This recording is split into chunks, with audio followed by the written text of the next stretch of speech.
तातारं सर्वसंपदां लोकाभिरामं श्रीरामं भूयो भूयो नमाम्यहं।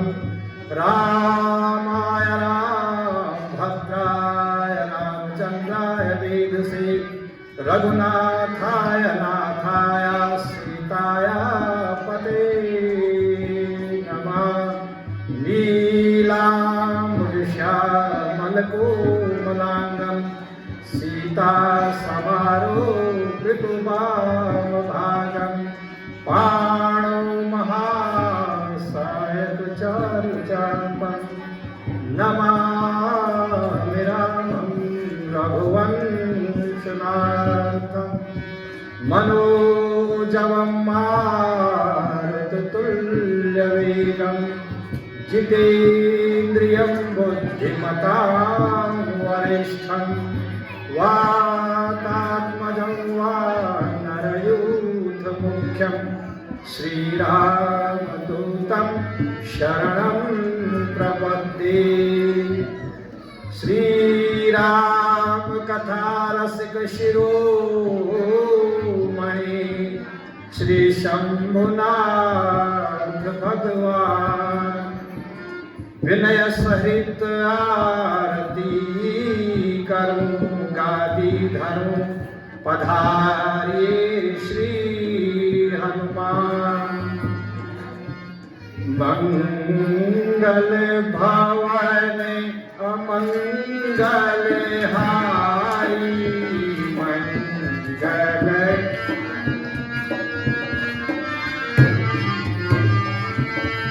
द्रवहु सुदशरथ अजीर बिहारी। द्रवहु सुदशरथ अजीर बिहारी।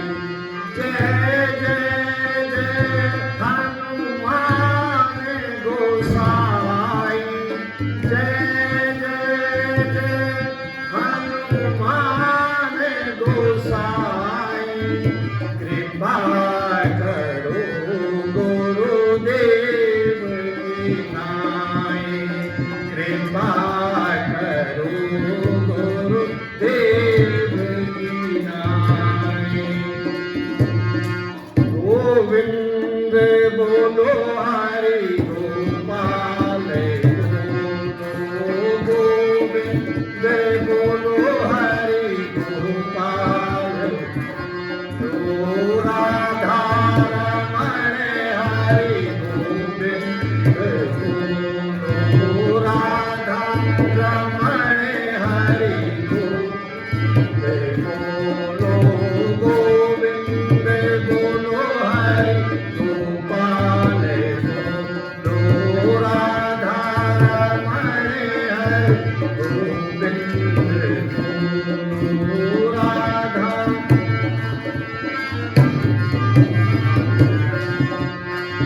पंचम दिवस पर मैं आज इस पावन स्थल पर विराजमान सभी भक्तजनों के हृदय में विराजमान उनके इष्ट देव और परमेश्वर को इस मंच से सादर अभिनंदन स्वागत और करवत प्रार्थना के साथ निवेदन करता हूं कि वो आपको और आपके परिवार को सुख और समृद्धि दे। यहाँ जो संत चरण पधारे और पधारेंगे उनके चरण कमलों में नमन। विद्वान बंधु जो यहाँ विराजमान हैं, माताएं बहनें बुजुर्ग वरिष्ठ कनिष्ठ प्रिय बच्चे, उन सबका भी अभिनंदन है। इस मंच पर दृश्य और अदृश्य जो तमाम शक्तियाँ यहाँ विराजमान हैं, जिनका हमने आह्वान किया है, जो दृश्य में नहीं है, उन सबको भी मैं कोटि कोटि वंदन करता हूँ। जिन ब्राह्मण देवता के आशीर्वाद से मुझे प्रतिनिधि के रूप में बिठाया गया है, उन ब्राह्मण के चरण कमलों में वंदन करता हूँ और आज की बात आरंभ करता हूँ। कल हमारे कुछ प्रवासी बंधु इस मंच पर अपने भक्ति भाव को लेकर पधारे हैं, उन सबका इस मंच पर मैं हार्दिक अभिनंदन करता हूँ, स्वागत करता हूँ। श्री धीरज सिंह रावत जी पधारे हैं, श्री परमजीत रावत जी पधारे हैं, सुभाष चंद्र कुकरे जी पधारे हैं, श्री कमलेश कुकरे जी पधारे हैं, प्रमोद रावत जी भी आए हैं, श्री दीपक रावत जी हैं, श्री देवेश रावत जी भी हैं, और पिछले दिनों को छूट गए थे श्री विवेश रावत जी हैं, श्री प्रशांत रावत जी हैं, जो पधारे हैं, जिनका रामला में आना इस प्रकार से नहीं था कि रामला नहीं है तो नहीं आ पाएंगे।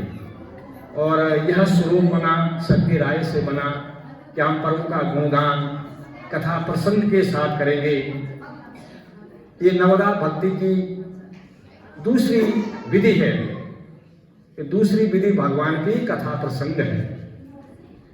जब भगवान शबरी के यहाँ जाएंगे और नवदा भक्ति का विवरण आएगा तो उसमें वृत्तांत आएगा कि नवदा भक्ति क्या होती है। इन्हें भगवान की भक्ति 9 प्रकार से हो सकती है। उसमें दूसरी है, पहली है संतन का संग, जो हमने पहले दिन कहा था कि संत क्या है, असंत क्या है, कैसा आचरण होता है, कैसा व्यवहार होता है, संत और असंत में क्या फर्क होता है, बहुत विस्तार से उस दिन कथा में आया था। दूसरी रतिमम कथा प्रसंगा, जहाँ भगवान की कथा का प्रसंग चल रहा हो उसमें मेरी रति हो, रति माने लगन हो, मन से बैठे हो और ध्यान से सुने। कथा सब जानते हैं, राम जी ने ये किया, सीता जी ने ये किया, रावण ने वो किया, कौन नहीं जानता, लेकिन इसके बीच में हमारी रति होनी चाहिए। शांत रहे। यदि मन भर गया होता तो यह कथा त्रेता से आज तक नहीं चलती, बीच में बंद हो जाती है। 85 साल से हमारे यहाँ रामला हो रही है, कभी बंद हो जाती है। इन पधारे बंधुओं के मन में क्या भाव आया होगा कि नहीं हम चलेंगे, रामला थोड़ी हो रही है, मंच पर हमारे पास प्रदर्शन में नहीं है, लेकिन उनके मन में विराजित जो प्रभु बैठे हैं, जो उनको खींच कर लाया है, वही तो लाया है। उनको किन परिस्थितियों में आए होंगे, कोविड-19 का खतरा उनको ही नहीं, हमको भी है, सबको है, फिर भी विराजे हैं, उसी प्रभु की कृपा से आए हैं और उसी के चरणों में ध्यान रखकर आए हैं, ऐसा मैं समझता हूं। जो मेरे हृदय में आ रहा है, मुझे लगता है कि हृदय में उनके भगवान विराजे हैं और उन्होंने उनको प्रेरित किया कि जाओ। तो इस मंच से, इस पीठ से, जो मैं बार बार बोलता हूं कि मैं कम बोलता हूं, मैं जो सोच कर आता हूं यहां आकर सब भूल जाता हूं। हाँ, श्री कोमल सिंह रावत है, क्षमा चाहता हूँ। मेरे साथ और भी कई लोग हैं, श्री दीपक रावत वगैरह वगैरह।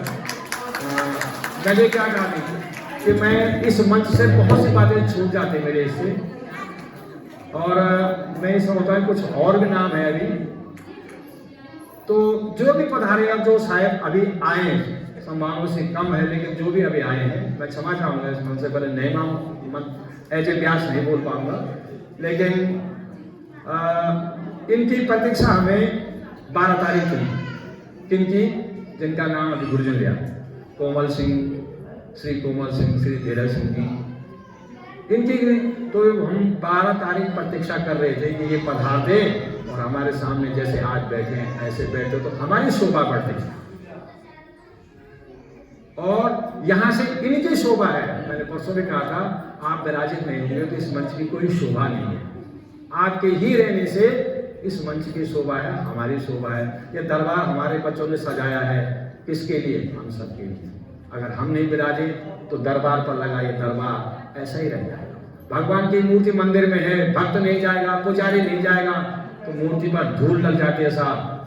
मूर्ति का जो प्रभाव है, महात्म्य है, वो घट जाता है। कल मैंने एक बात आपसे कही थी कि श्री रामचंद्र जी के जन्म के अनेक कारण हैं और ऊपर हमने बहुत विस्तार से 3-4 कथाएं हुई थी। इसी प्रकार मैंने कहा था कि वनवास जाने के भी कई कारण हैं। श्री रामचंद्र जी के कई की बात यहाँ पर आई थी कि क्या उन्होंने रामचंद्र जी से उनसे वचन लिया, क्या राम जी उनके बीच में समझौता हुआ। तो जब निषाद राज के यहाँ पहुंचे, श्रीवेदपुर उनका राजधानी है, उनके क्षेत्र पहुंचे, बुआ ने बहुत स्वागत किया, सब परिवार आए, बंधु सहित आए, बाद में गांव के निवासी भी आए। उनके कोमल शरीर को देख करके सीता जी का विशेष करके वो नारियां बड़ी दुखी हुई। उन्होंने कहा इतना कोमल शरीर इनका भी कितना गलत किया महारानी कैकेयी ने, इनको जंगल भेज दिया।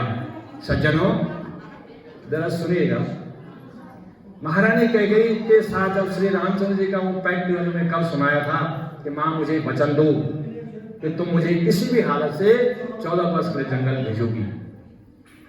उसी समय माँ नहीं चाहती थी कि जो महाराज दशरथ के सिर पर मुकुट है वो नकली है, जिसको लेकर वो आज दरबार में बैठते हैं, जो उनके सिर पर विराजमान है वह मुकुट नहीं है। जो प्रथम महाराज थे हमारे इस रघुवंश में इक्ष्वाकु, जो उनके सिर पर विराजमान होता था वो नहीं।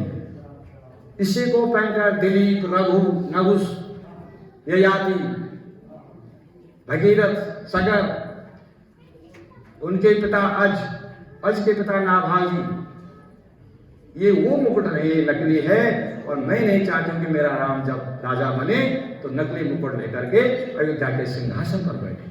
असली मुकुट कहाँ है? रावण के यहाँ है। जो असली मुकुट था वो रावण के यहाँ है। कहते हैं कि एक बार महाराज दशरथ और बाली के मध्य युद्ध हुआ। आप जानते हैं बाली को वरदान था कि आपकी आधी शक्ति आप छीन लेंगे जो तुम्हारे सम्मुख युद्ध के लिए आएगा।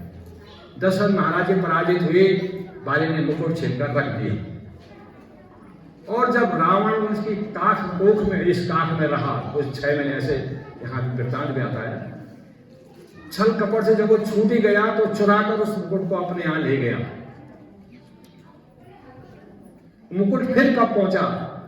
जब अंगद दरबार में पहुंचता है, अपना पैर धरती पर ठोकता है, धरती हिलती है, रावण का मुकुट धरती पर गिरता है।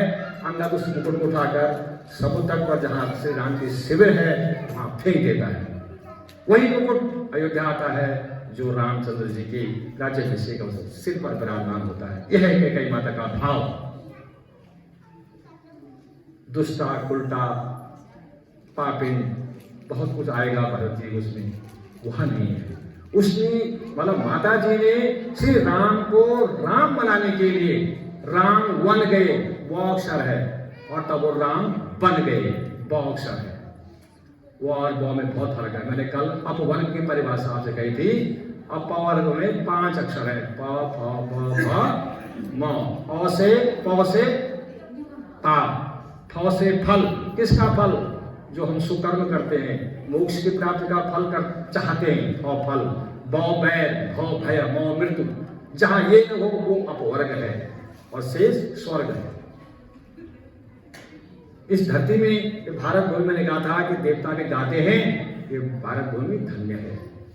गायन्त देवा किल गीत कानी धन्या सुदेवा रत भूमि भागी स्वर्गा परवा।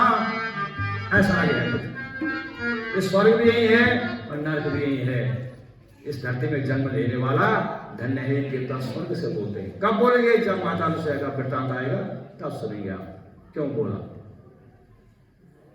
तो इस प्रकार सब लोग, वो जो नर नारी हैं, पोष रही हैं माता कैकेयी को, सब पोषते हैं। हम बोले आज कोई अपने लड़के का नाम कैकेयी नहीं रखता, मंथरा नहीं रखता, सुर्पनखा नहीं रखता, ताड़का नहीं रखता। इसी कारण नहीं रखते क्यों? इनका चरित्र अच्छा नहीं माना गया है। बहुत देर हुई, बुआ ने एक पेड़ है साहब अशोक का, दिखाया कि प्रभु इस स्थान को देखो कैसा रहेगा। रात्रि विश्राम की बात हो रही है, प्रभु ने देखा विश्राम के लिए, हाँ बहुत अच्छा है। क्या बोलेंगे? बोले ना बोलते तो और कौन जगह है भाई। अगर उस स्थान के लिए प्रभु ना बोलेंगे तो दूसरा स्थान कौन है? पेड़ है, पेड़ की छाया है, शिलापट है। अब ऐसा तो रहना 14 साल तक। तो विपदा में क्या ढूंढेंगे? अब जब संकट पड़ता तब भी सुख ढूंढेंगे? क्या नहीं ढूंढेंगे। क्या ढूंढेंगे? सुख। कष्ट में जब बेबस दुख पड़ गया है तब सुख नहीं मिलता है। सुख की ढूंढ हम कर भी नहीं सकते। कहां मिलेगा? दुख तो दुख ही है। तो इस प्रकार भगवान जी ने कहा कि नहीं गो सखा, तुमने सिख स्थान चुना। सखा की बात हो रहेगी तो कितनी अच्छी बात है। सखा की बात है, हाँ ठीक है, मेरी पसंद भगवान को पसंद आए। तो हमको भी देखना चाहिए कि अगर कोई ऐसे प्रस्ताव, ऐसा विचार आता है तो उसका हमको समर्थन करना चाहिए। साफ सुथरा स्थान बनाया, उसमें घास फूस बिछाया, जानकी जी और प्रभु विराजमान हुए। कैसे विराजमान हुए होंगे? मैंने कल भी कहा था, जो इस प्रकार राजभवन में रहते होंगे, जहाँ दासियाँ हैं, नौकर हैं, चाकर हैं, सोने के पलंग है, ऊपर चंदोया लगा हुआ है, तो आज पत्थर में सो रहे साहब।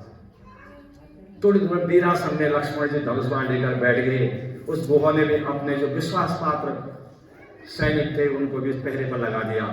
यहाँ पर किसी विद्वान से मैंने ये सुना है कि गुहा को एक खतरा था कि जैसे कई माताएं एक प्रपंच रच रही है भरत के लिए, राज्य के लिए, कहीं सुमित्रा माता तो नहीं रच रही है कि अकेला पाकर जब राम सोए तो लक्ष्मण मार दे। तो गुहा ने अपने सैनिक किनारे बैठे अपने आप भी सावधान रहा और देख रहा है कि कहीं लक्ष्मण तीर न लगा दे। भाई कहीं किसी संत के पास मेरी नहीं है, न मानस नहीं। ये क्या है? प्रभु के रक्षा का एक भार अपने ऊपर समझा कि मेरी भी जिम्मेदारी है। बहुत भक्त था भगवान उनका, रामचंद्र का। वो सारी रात नहीं बीतती है, जब आधी रात होती है तो गुहा के मन में आता कि नहीं, ये सही नहीं है जो मैं सोच रहा हूँ। फिर वो लक्ष्मण के सम्मुख जाते हैं और उनसे कहते हैं कि आज मुझे बहुत दुख हो रहा है, ये श्री रामचंद्र जी और माता इस प्रकार कष्ट में है। लक्ष्मण जी ने उनको वैराग्य की शिक्षा दी था वहां पर।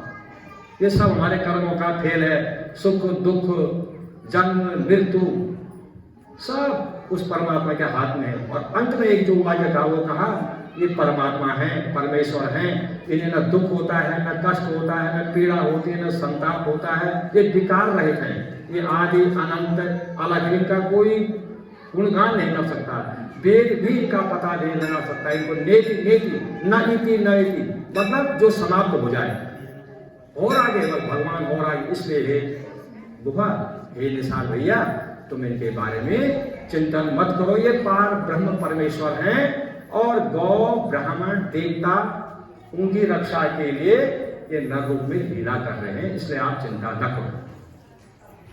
रात बीत गई, सवेरे उठे, नित्य क्रियाकर्म से दूर हुए तो भगवान ने कहा मैं नदी पार होना चाहता हूँ, जल्दी से केवट को बुलाओ। गुहा से कहा मुझे पार जाने की व्यवस्था करो। अब साथ केवट को बुलाने की बात हो रही है। मांगी नावन केवट आना, कही तुम्हारे मरम में जाना। भगवान ने क्या मांगी? नाव मांगी, केवट से मांगी। गुहा से कहा कि बुलाओ, नाव की व्यवस्था करो। लगा महाराज अभी करता हूं। लेकिन कुछ विद्वान संत अभी चर्चा भी हो रही थी, इस प्रकार में कहते हैं बाबू कि केवट भी हमारी गंगा नदी बह रही है, केवट नदी के दूसरी पार है और राम जी इस पार है। मांगी नाव में केवट आना, उससे मांगे पर बने नाव नहीं आया क्योंकि दूर है। नजदीक हो तो बोल चल भाई बैठा। इस पंक्ति का भाव भी लगभग ठीक बैठा कि मांगी नाव में केवट आना। मांग रहे हैं लेकिन वो नहीं आ रहा, नाव नहीं ला रहा। उससे क्या बोल रहा है कि मर्म तुम्हार मैं जाना, मैं तुम्हारे मर्म माने रहस्य को जानता हूं। अब बोलो अनपढ़ गवार, पढ़ा न लिखा, न वेद पढ़ा, न ज्ञान पढ़ा, न शास्त्र पढ़ा, न स्कूल पढ़ा, और भगवान के रहस्य को जानता है। साहब कितनी अच्छी बात है। क्या जानता है वो? कहते हैं वो पहले जमाने में एक कछुआ था और कहाँ रहता था? उसी क्षीर सागर में जहाँ भगवान विष्णु माता लक्ष्मी के साथ रमण करते हैं, रहते हैं, नित्य निवास है। मैंने पहले भी कहा था कि शांताकारं भुजगशयनं पद्मनाभं सुरेशं विश्वाधारं गगन सदृश्यं मेघवर्णं शुभांगं लक्ष्मीकांतं कमलनयनं योगी ध्यानगम्यं। योगी लोग जिनका ध्यान करते हैं उस शेष की सैया पर वो आराम से लेते हैं, जिस नाग को देखकर हम डरते हैं, सांप को देखकर उन्हें कोई भय नहीं है, कोई चिंता नहीं है। मैंने उस दिन कहा था कि सांप हमारे बिस्तर का घर में घुस जाए कमरे में तो उस कमरे में जाते नहीं है। वो कैसे? उस शेष की सैया पर हजार फण है जिसके उसमें लेटे हुए, कोई दुख कोई डर नहीं है। सांप कुछ थोड़ी डर, लेकिन उसको काटेगा। शांत आकार शांत है, कोई भय नहीं है। भुजग शयनम, उस शेषनाग है जिनका शयन है जिसके ऊपर। ऐसे भगवान विष्णु के उस क्षीर सागर में कछुआ रहता था। उसने प्रयत्न किया, भगवान के चरण उस दिन हमेशा लंबे लेट कर रहते हैं। एक दिन भगवान ने अपने चरण नीचे कर दिए शेषनाग से तक पैर लटक गए। कछुआ रोज चाहता था कि मैं जरा भगवान के चरण छू लूं, स्पर्श कर लूं, लेकिन भगवान ने छूने नहीं दिए, ऊपर कर देते हैं। जैसे वो दाएं बाएं पैर ऊपर कर दिए, बार बार नहीं करने दिया, पैरों को नहीं छूने दिया। आज नंबर आ गया, आज उसने ठान ली कि आज वो नदी पार करने, तो आज पैर में छू कर रहूंगा चाहे कुछ हो। नहीं तो कैसे जाते नदी पार? मैं भी देखूंगा। जाओ, मर जाओ नदी में, डूब जाओगे, लटक पटक कर जाओगे। मांगी नाव न के उठाना, कहा तुम्हारा मर्म में जाना। मैं तुम्हारे मर्म को जानता हूं। मैंने क्या करेगा ना, चरण कमल रज कहूं सब कहाई। आपने देखा, यहाँ पर हमने देखा कि जब वो जा रहे हैं जनकपुर, तो बीच में आती है अहिल्या, जिसको उन्होंने उद्धार किया था अपने गुरु विश्वामित्र जी कहने सर कि भाई इस पर चरण कमल रज चाहती कृपा करो रघुवीर, हे रघुवीर इस पर अपने चरणों की धूली डालो या धूली से स्पर्श करो तो इसका उद्धार हो जाएगा। मैं बस जानता हूं कि आपके पैरों की धूल में बड़ा रहस्य है। एक जड़ी बूटी है तुम्हारे पैरों की धूल में कि पत्थर को छुएगी तो नाली बन जाती है। अब मेरी नाव क्या है? बल छुअत शिला भी नारी सुहाई, पाहन तेल काट कठनाई। अगर मेरी नाव भी तुम्हारे चरणों की धूल से छू गए नारी बन जाएगी तो मैं क्या करूंगा? बल मैं अपने घर क्या समझाऊंगा? क्या समझाऊंगा? तो क्या हुआ भाई? वो जब वो नाव नारी बन जाएगी तो स्त्री को लेकर घर जाएगा, तो पत्नी क्या पूछेगी कि कौन है? पूछेगी ना उसको कि कहां से लाए इस बवाल को? तो क्या जवाब दूंगा मैं इसको क्या जवाब दूंगा? कविता वाले में तुलसीदास जी ने कुछ और लिखा है, फिर केवल क्या सोच रहा है? अगर प्रभु को मैं और कुछ बता दूं, इनको पता लग जाए कि यही घाट से थोड़े दूर है, कटिलो जल था दिखाओ जो। इस घाट से थोड़ी दूर पर कमर बराबर पानी है, अगर उसको दिखा दूं तो ये नदी पार हो जाएंगे।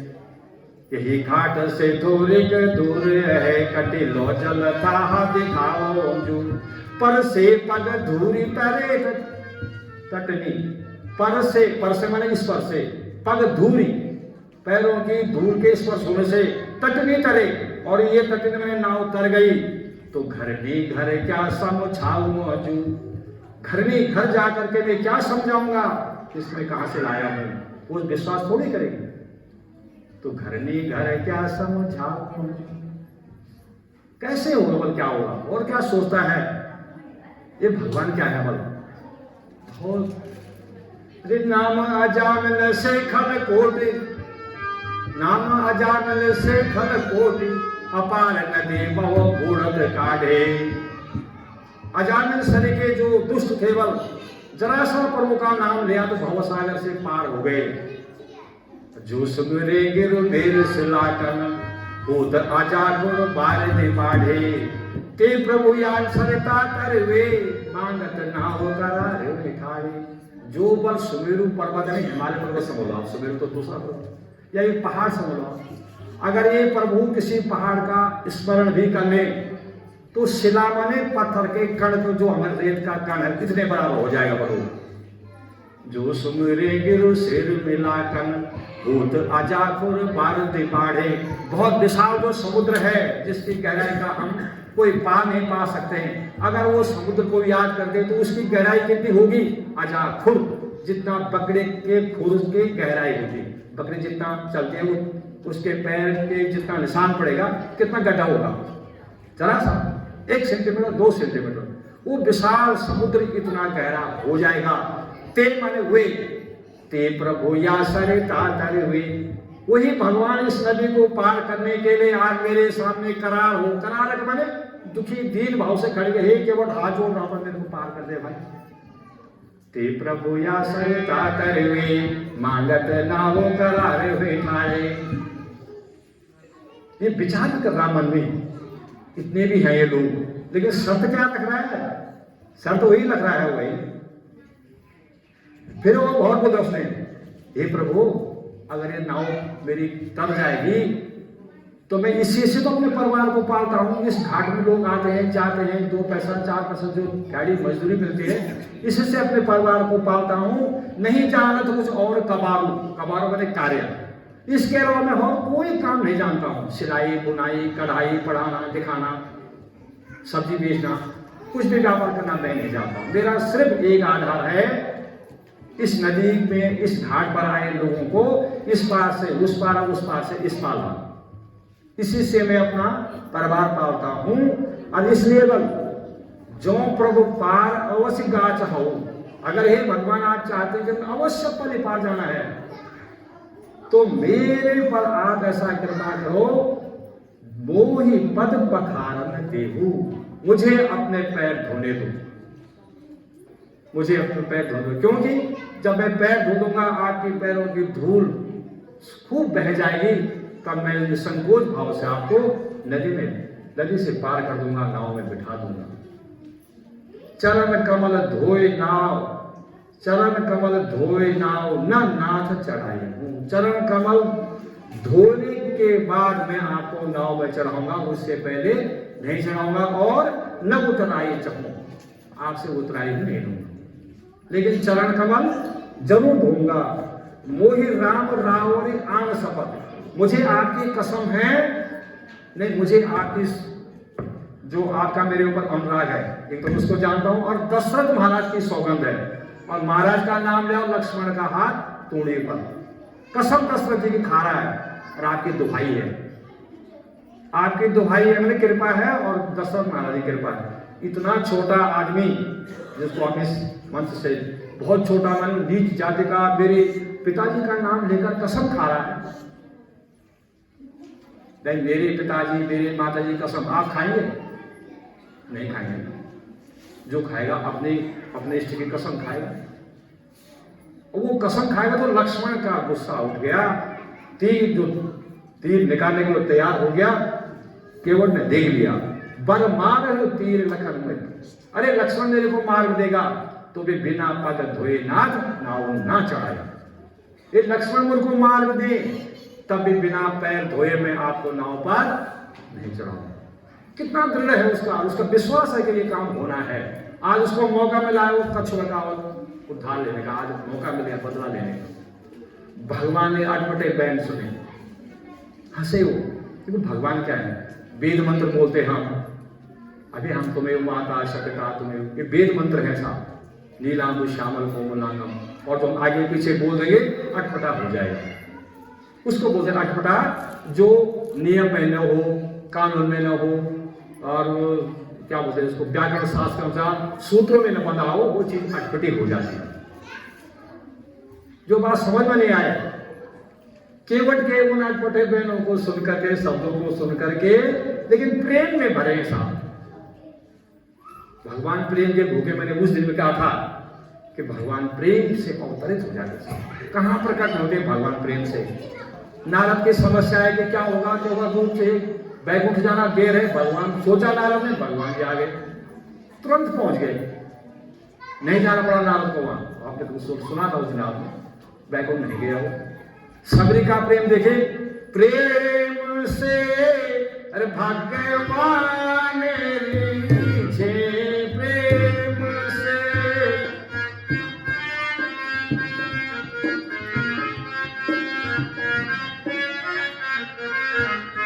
नेम से हर गिज नहीं, आज सबरी तेरे अति भले हैं रस भरे, प्रेम से भगवान रीझे, नेम से हर गिज। आज गले में थोड़ा फर्क है ना, इससे क्षमा चाहूंगा।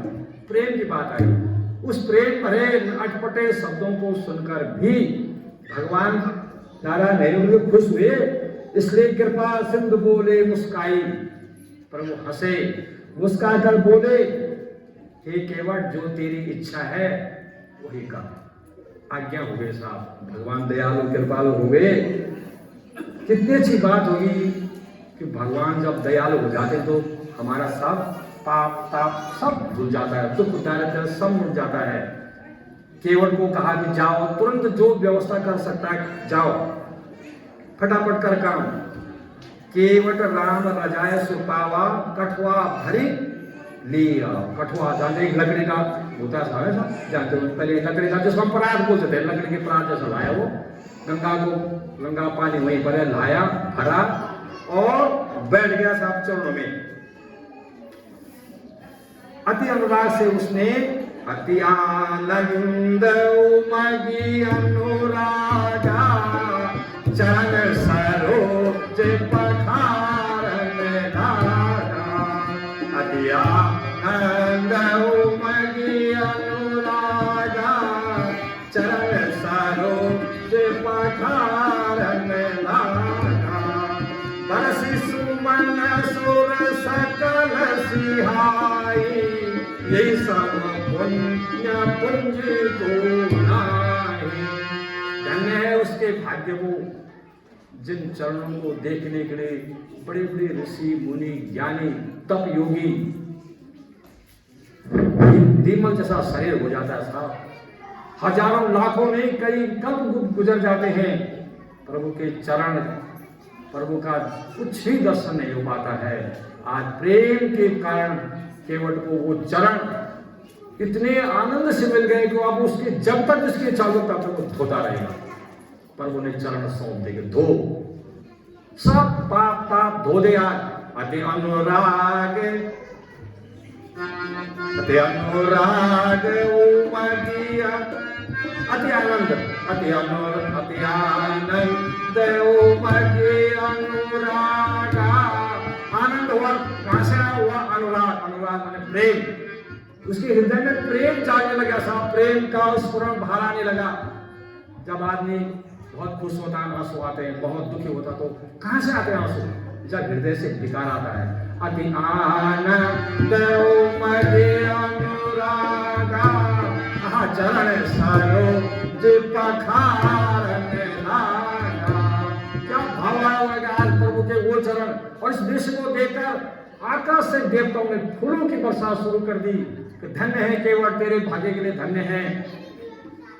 हम तो तरस गए भगवान को दर्शन करने के लिए, कि भगवान को पैर डालने के लिए तो सब देवता लोग सरस्वती माता साथ गए थे बैकुंठ में, गए थे कि नहीं गए थे? जय जय सुर नायक जन सुखदाता, जय जय सुर नायक जन सुख, प्रणत पाद भगवंता।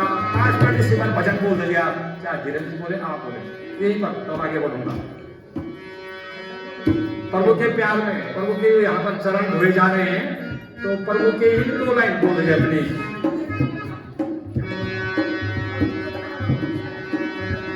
गोविंद बोलो हरि गोपाल, गोविंद हरि गोपाल, राधा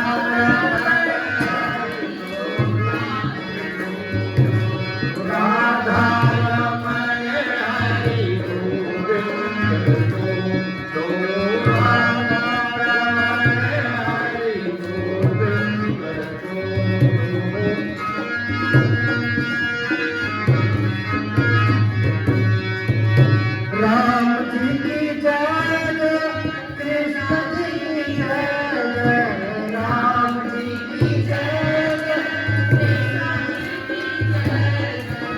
दशरथ कुंवर जय, दशरथ कुंवर चारों भाइयों की जय, गोविंद जय जय गोपाल जय जय, गोविंद जय जय गोपाल जय जय, राधा रमण हरि गोविंद जय जय, राधा रमण गोविंद जय जय।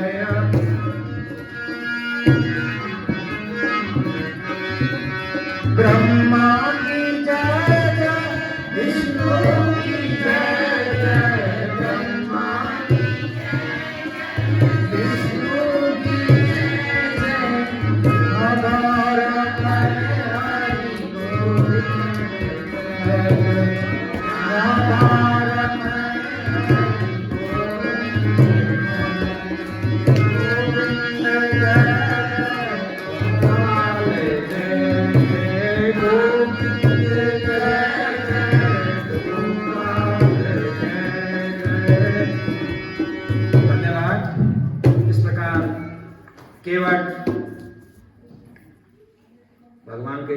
हो रहा है, अति आनंद में है, उमंग में है।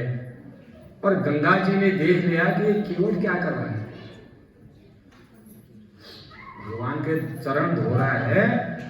तो सती जी की तरह गंगा के मन में भी शंका हो गई, साहब ये भगवान नहीं है।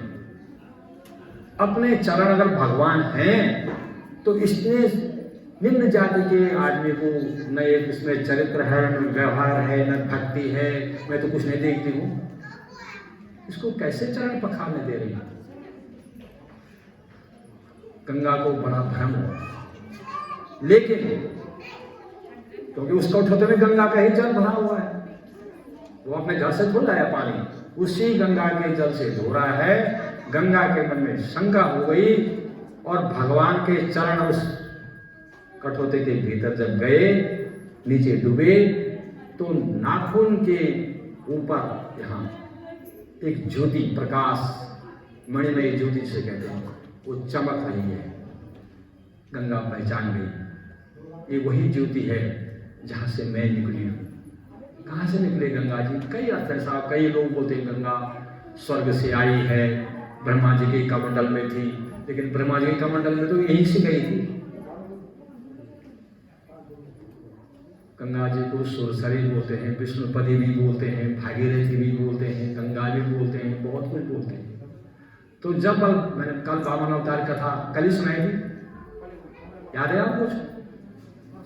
परसों सुनाई थी, परसों आया था प्रसंग।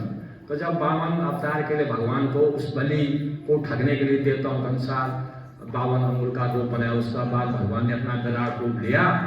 तो 2 कदम में धरती और आकाश नाप दिए, तीसरा कहाँ रखेगा, सिर पर रखा, पाताल गया। तो भगवान के बाएं पैर से इस धरती रूपी कड़ा को, जो भगवान ब्रह्मांड है, सारा ब्रह्मांड नाप दिया।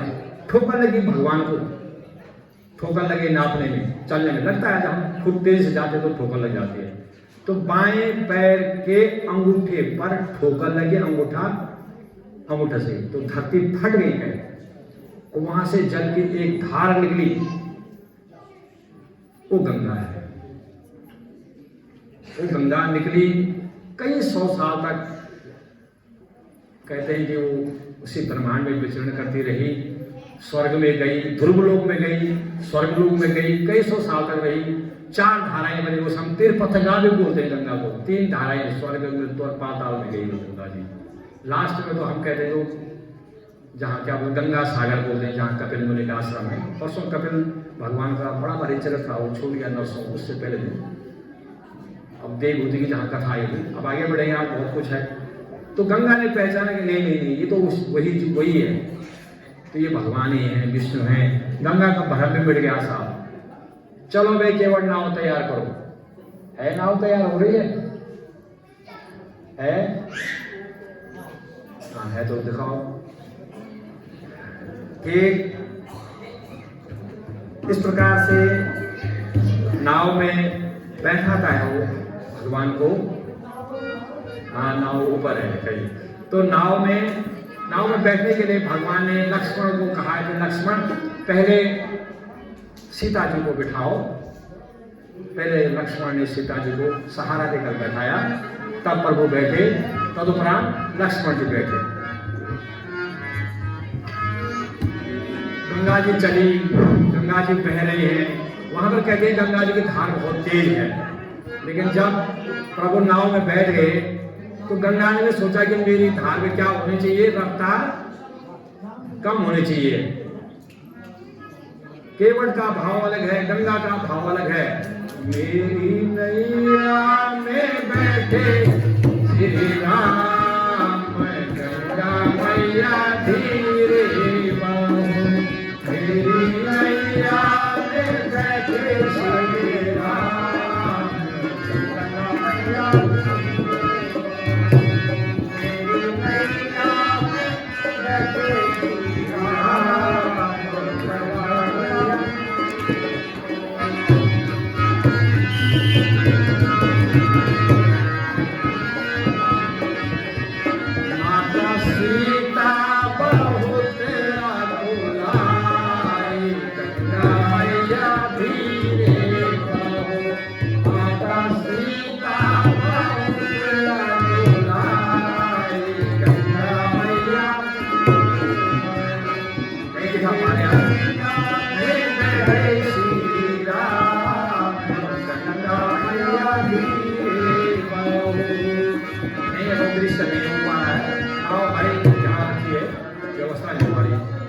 मध्य धार में जब गंगा की मध्य धार में जाती है नाव, तो माता सीता करवंत हाथ जोड़कर गंगा मैया से प्रार्थना करती है कि हे माँ, मुझे आशीर्वाद दो कि मैं अपने पति और देवर लक्ष्मण के साथ सकुशल वापस लौटूं और तब मैं आपकी पूजा करूंगी।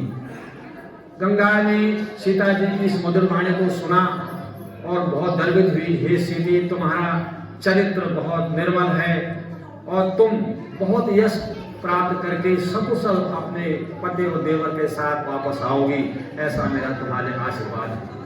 गंगा ने ऐसा कहा, वही गंगा ने सीता को आशीर्वाद दिया। नाव चली और 2 लाइन है कि नमो गंगे तरंग, ये गंगा की प्रार्थना है। जय जय गंगे माया।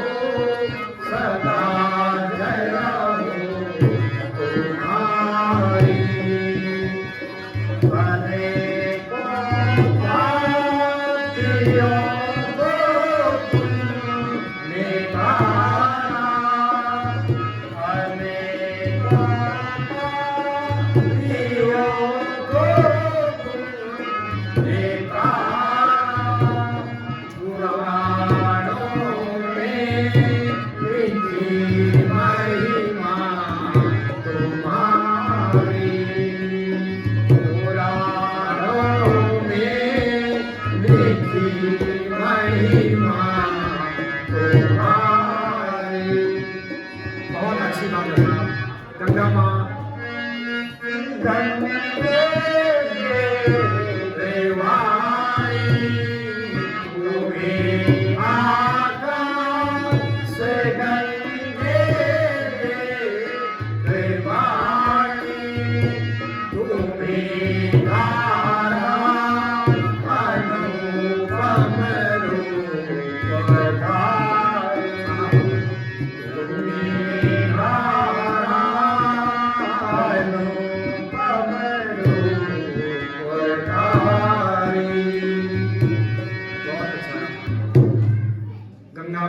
आशीर्वाद दिया। गंगा के बंगला ऐसा था कि हमको तारने वाले या तो गाय माता है, उसके साथ गंगा माता है। देखिए अंतकाल में हम सब लोगों को कहा जाता है नदी के तीर पर ले जाओ या गंगा के किनारे ले जाओ और समर्पित कर दो। जो हमारे पाप ताप है, तो गाय तार देती है। मैंने बात बहुत बार कहा, बहुत बार बोला कि गाय का पूछ पकड़ाते हैं, क्यों? वो मोक्ष है। गंगा तार गाय तारती है, शेष वहां पर गंगा तारती है। बाकी मेरे कर्म, मेरे सुकर्म उससे आगे जाते हैं। अनुज ने कहा था कि पत्नी दरवाजे के चौखट से बाहर में आती, रोती बिलखती, जब अर्थी निकलती है। बंधु बांधव, नाते, रिश्तेदार सब घाट तक जाते हैं, आग लगते घर आ जाते हैं। खाना वाला खाते सब वहीं पर। आप ताजुब करिए, जो हम घर से रो कर बिलख कर उसको विदा कर रहे हैं, और जब हम उसको घाट से विदा करते हैं तो ऊपर आकर हम खूब खाना खाकर आते हैं, खूब हंस खेल कर आते हैं। सब गया, वो चला गया, छुट्टी बात खत्म। कितना भी प्रिय हो, आज फिर शाम को खाना खा लेता, दूसरे दिन खा लेता। ये गंगा माँ है जो स्वर्ग से हमको तारने के लिए आई है। राजा सगर के 60,000 जो पूर्वज थे उनको तारा था। कथा लंबा जाएगी, कभी मिलेगा। अब आ गए साहब, नाव इस तरफ आ गए, उल्ली पार आ गई। रेत में खड़े हैं भगवान जानकी सहित। अब वो देख रहे हैं, क्योंकि मजदूरी है ना, इसको तो उसका बेचारे का, तो उसका तो कमाने का धंधा है। अब मेरे पास तो कुछ है ही नहीं। तो प्रभु ने क्या किया होगा? प्रभु ने क्या किया होगा? प्रभु ने सीता जी की ओर नजर करके देखा, पीएससी हियर देखा, और जान गई सीता माता पिए की हियर की बात, दिल की बात जान गई। मणि मुद्रिका उतारी, उनको दी। 1 रुपए की नहीं होगी कि 2 रुपए की। मणि होती, मणि माने जिसकी कीमत ही नहीं है। और केवल को कितने चाहिए? 2-4 पैसे की बात है, उस जमाने में ज्यादा लेना हो, लेकिन दी। लेके वटे अब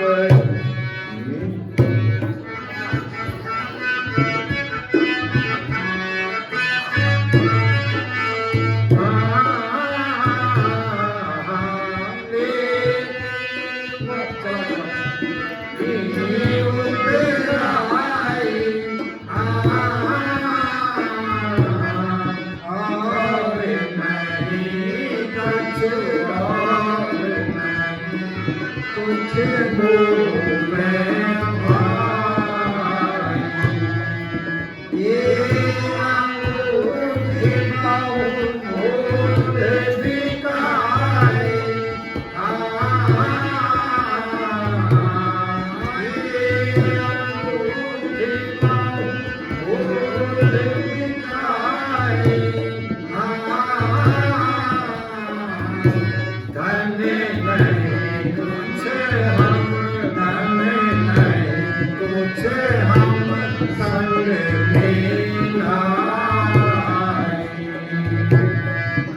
मैं बस कुछ धन्य लाया हूँ ये केवट कि अपनी उतराई ले। केवट लज्जित हो गया, हे भगवान आज से उतराई ना लूं, चला सको तो चला लो, नहीं लूंगा वाला आज से उतराई नहीं लूंगा।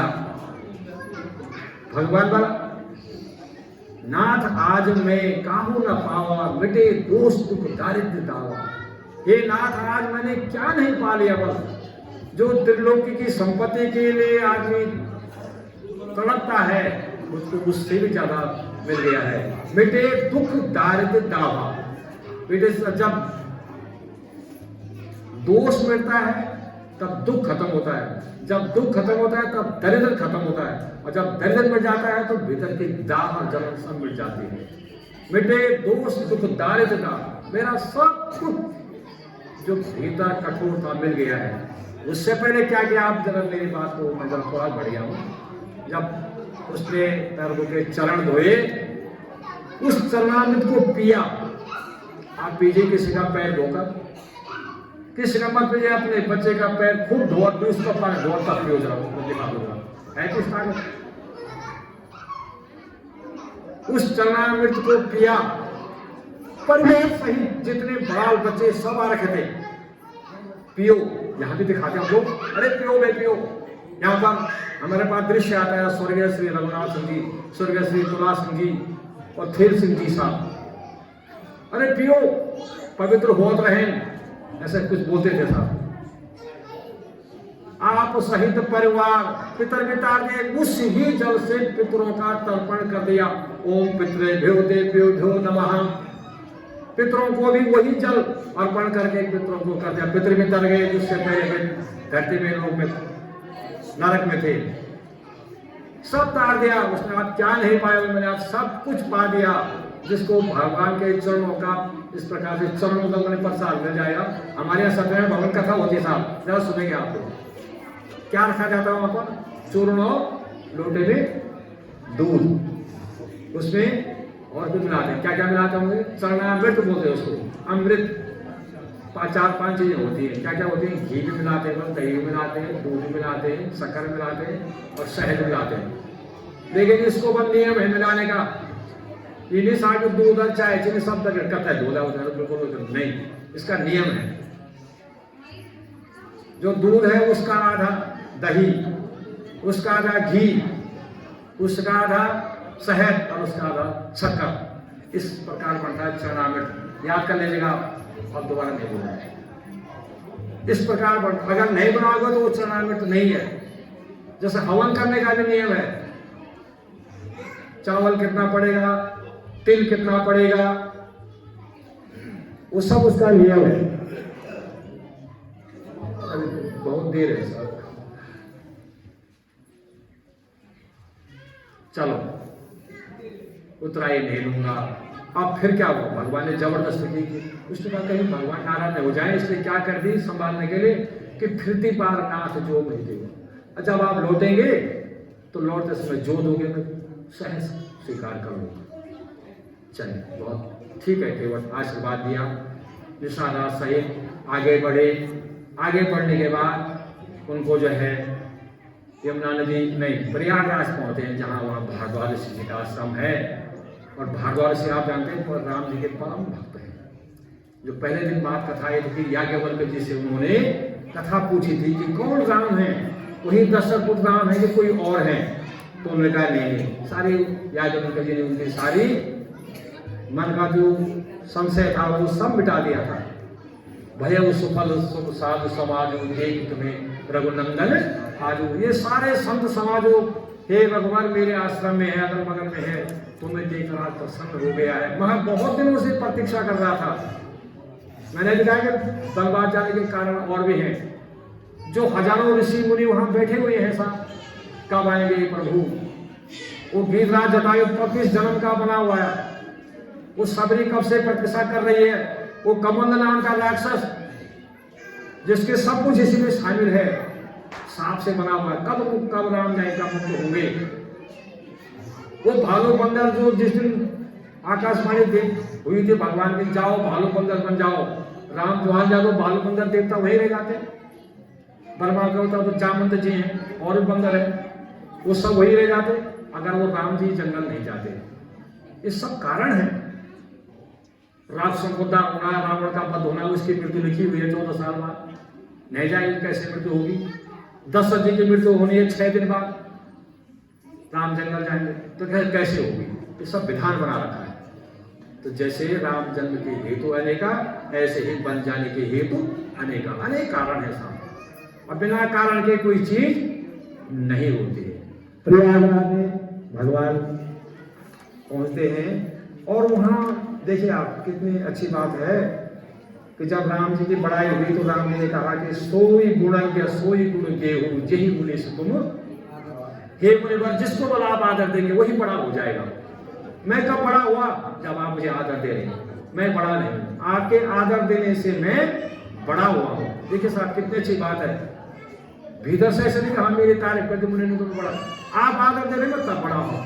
पड़ोसान से कहा कि आप बड़े, मैं तो छोटा हूं भाई, मैं कहूं परसों सहित बड़ा नाम तुम्हारा, मैं तो राम हूं, परसों जोड़ राम बन जाएंगे।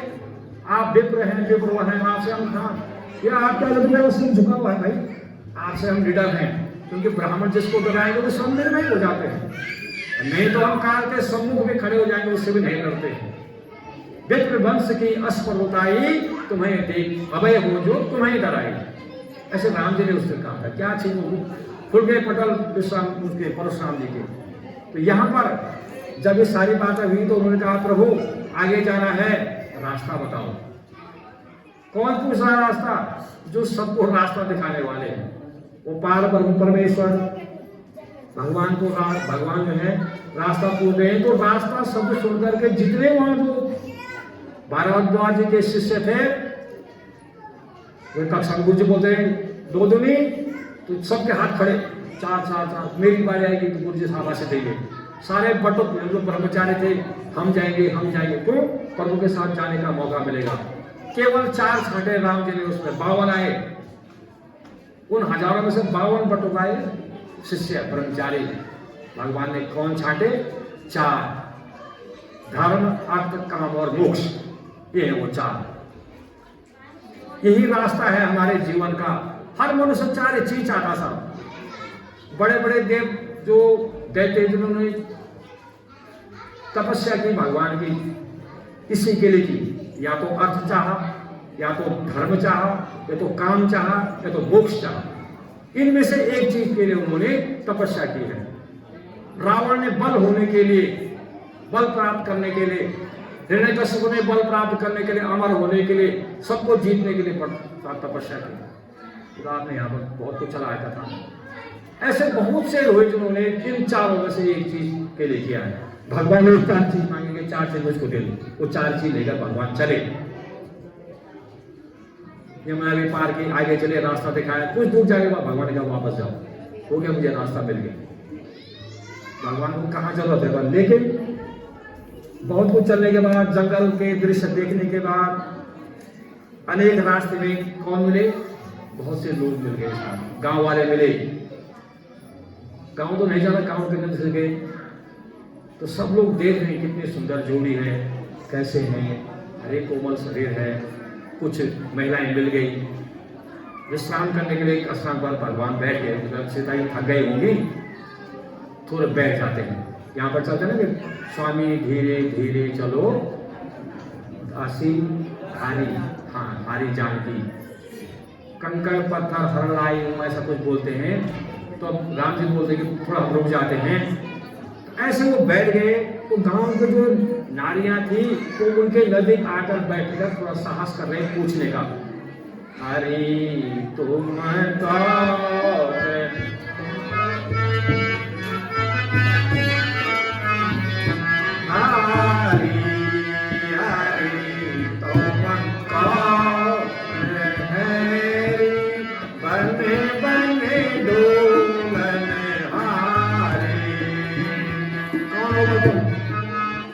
सुंदर है।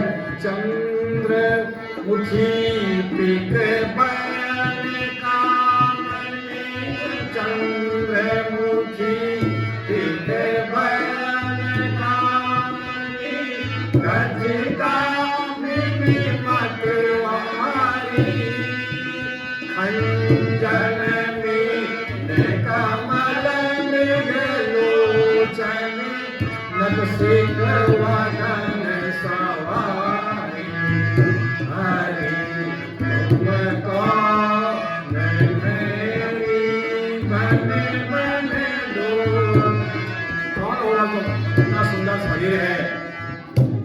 श्यामल गौर किशोर मनोहर, श्यामल गौर किशोर मनोहर, रहे देश मुनिधारी,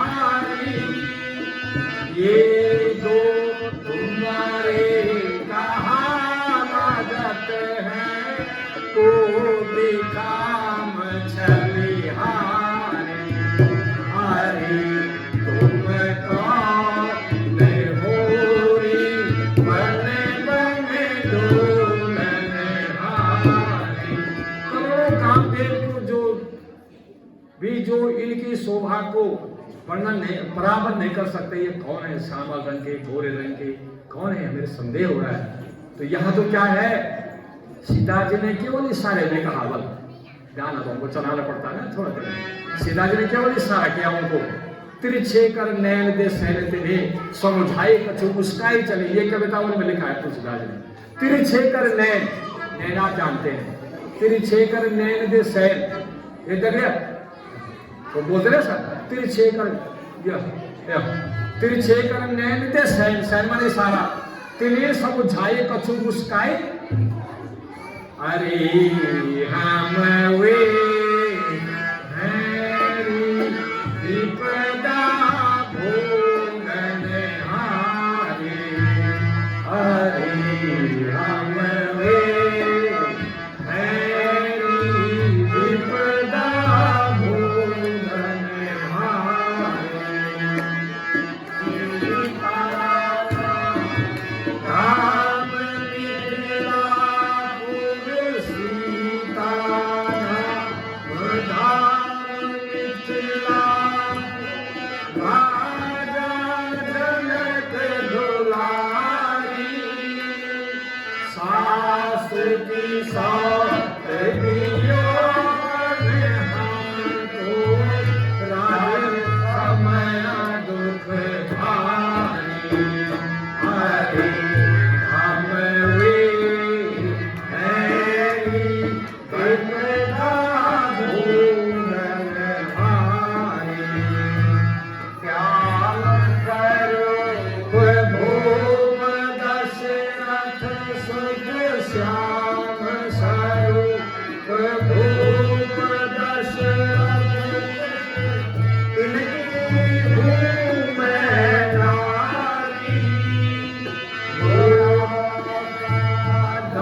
इस प्रकार परिचय हुआ कि मेरा नाम सीता है, की पुत्री हूँ, महाराज दशरथ की पुत्र वधू हूँ, और ये जो गोरे रंग के हैं लक्ष्मण हैं, श्यामल रंग के राम हैं जो मेरे पति हैं।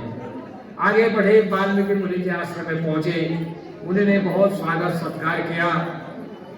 वाल्मीकि मुनि आप जानते हैं कि रामचंद्र को लिखने वाले प्रथम कवि हैं, और आगे क्या बोल सकते हैं। भगवान ने बहुत कुछ बातचीत करने के बाद एक शब्द पूछा, हे मुनिवर हम कहाँ रहे? कहाँ रहे माने इसके बाद हम कहाँ रहे, ये था।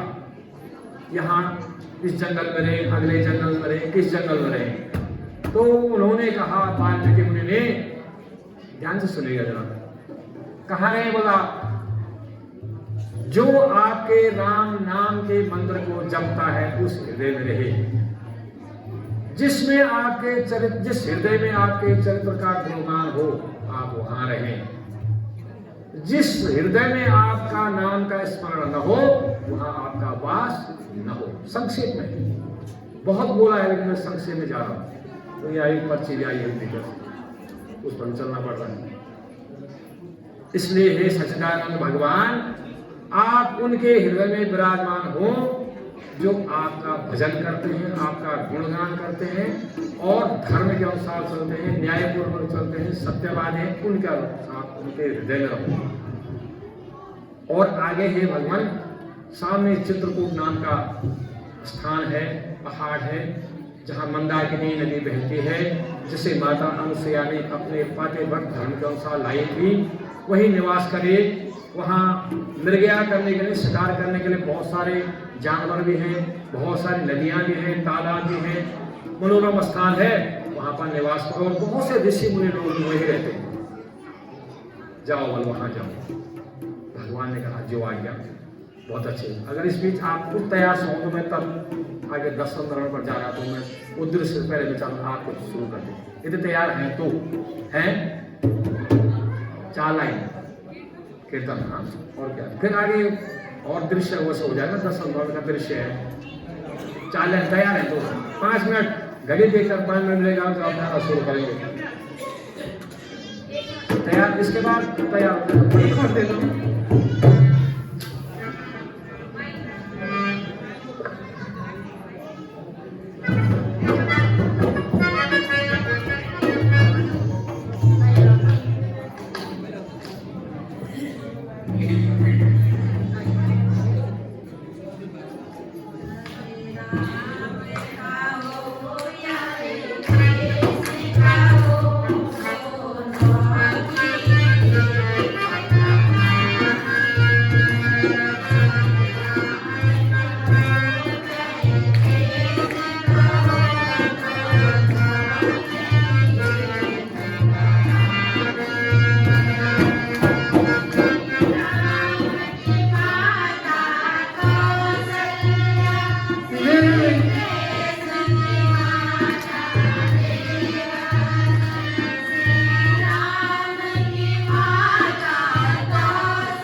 Jai